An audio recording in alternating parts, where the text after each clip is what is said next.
एक छोटे से गांव के किनारे एक बहुत बड़ी और सुंदर झील थी। झील इतनी बड़ी थी कि सुबह के समय उसका दूसरा किनारा धुंध में छिप जाता था। गांव के लोग इसी झील के पानी से अपनी रोजमर्रा की कई जरूरतें पूरी करते थे। बच्चे उसके किनारे खेलते थे, लोग नहाने आते थे और किसान अपने पशुओं को पानी पिलाने लाते थे। लेकिन उस झील में एक ऐसा जीव भी रहता था जिसका नाम सुनकर बाहर के लोग शायद डर जाते। उसका नाम था गंगाराम। गंगाराम एक बड़ा मगरमच्छ था। गंगाराम को गांव में रहते हुए कई साल हो चुके थे। शुरुआत में जब लोगों ने उसे पहली बार देखा था तो वे बहुत डर गए थे, लेकिन धीरे धीरे उन्हें समझ आया कि गंगाराम दूसरे मगरमच्छों जैसा व्यवहार नहीं करता था। वह किसी इंसान को नुकसान नहीं पहुंचाता था। लोग झील में नहाते, बच्चे किनारे पर खेलते और गंगाराम बस दूर पानी में चुपचाप तैरता रहता। सिर्फ इंसान ही नहीं, गांव के जानवर भी गंगाराम से नहीं डरते थे। गायें झील के किनारे पानी पीती, बत्तखें उसके आसपास तैरती। कभी कभी छोटे पक्षी आकर उसके पास की चट्टानों पर बैठ जाते। गंगाराम उन्हें देखता जरूर था, लेकिन कभी किसी को परेशान नहीं करता। और धीरे धीरे गंगाराम गांव का हिस्सा बन गया था। समय बीतता गया। बच्चों, यह झील कितनी सुंदर है, इसके बारे में बता। हमारी झील में गंगाराम रहता है। देखो कितना खुश है। देखो कितना बड़ा मगरमच्छ। वाह, कितना सुंदर है। हाँ, चलो और देखते हैं। मुझे भी देखना है। कुछ बुजुर्ग रोज झील के किनारे बैठकर उसे देखते रहते। गंगाराम भी जैसे गांव वालों को पहचानता था। देखो, गंगाराम हमें पहचानता है। हाँ, मैं तुम सबको जानता हूँ। सूरज की किरणें पड़ती तो कभी कभी उसका बड़ा सा सिर पानी के ऊपर दिखाई देता। गांव वालों के लिए वह दृश्य किसी रोज की परंपरा जैसा बन गया था। लेकिन एक सुबह कुछ अलग था। गांव के लोग हमेशा की तरह झील के पास पहुंचे। उन्होंने पानी की ओर देखा। गंगाराम दिखाई नहीं दिया।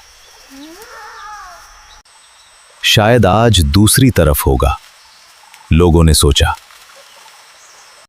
अगले दिन भी वह नहीं दिखाई दिया, फिर तीसरे दिन भी नहीं। अब गांव के लोगों को चिंता होने लगी। देखो, पानी में कुछ अजीब है। बच्चे झील के किनारे खड़े होकर पानी की तरफ देखते और पूछते, गंगाराम कहाँ है? लेकिन झील शांत थी, बहुत शांत। कुछ समय बाद गांव वालों को पता चला कि गंगाराम अब इस दुनिया में नहीं रहा। यह खबर सुनते ही पूरा गांव जैसे चुप हो गया। हर दिन बच्चों की आवाजें सुनाई देती थीं। वहां उस दिन अजीब सी खामोशी थी। एक छोटा माँ, अब गंगाराम कभी वापस नहीं आएगा। माँ बस बच्चे के सिर पर हाथ रखा। उस दिन किसी ने झील को पहले जैसा नहीं देखा, क्योंकि झील वही थी, लेकिन उसका सबसे पुराना रहने वाला अब वहां नहीं था। गंगाराम के जाने के बाद कई दिनों तक गांव का माहौल उदास रहा। बच्चे झील के किनारे जाते, लेकिन खेलते नहीं थे। चुपचाप पानी की ओर देखते रहते। किसी को विश्वास ही नहीं हो रहा था कि अब पानी में गंगाराम का सिर दिखाई नहीं देगा। गंगाराम को हम भूलना नहीं चाहते। एक दिन गांव के कुछ बच्चों ने कहा,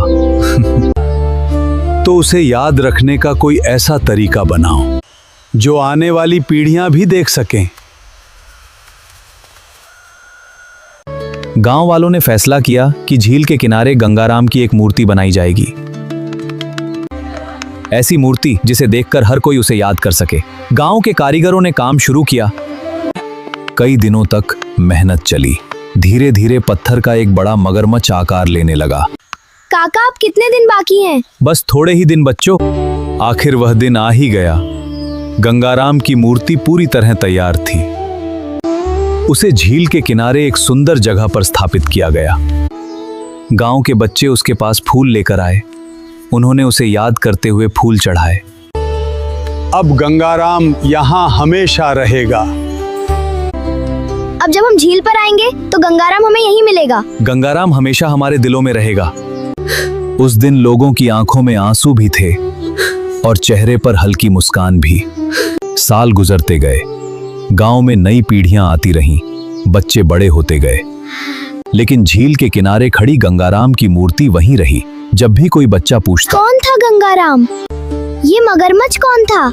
ये गंगाराम था, एक ऐसा मगरमच्छ जिसने कभी किसी इंसान को नुकसान नहीं पहुंचाया। यह है गंगाराम। वह इस झील में रहता था और हम सबके जीवन का हिस्सा बन गया था।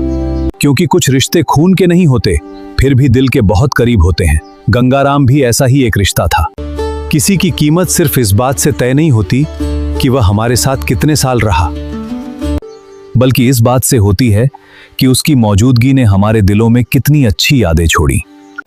गंगाराम चला गया, लेकिन गांव वालों के दिलों में उसकी कहानी हमेशा जिंदा रही।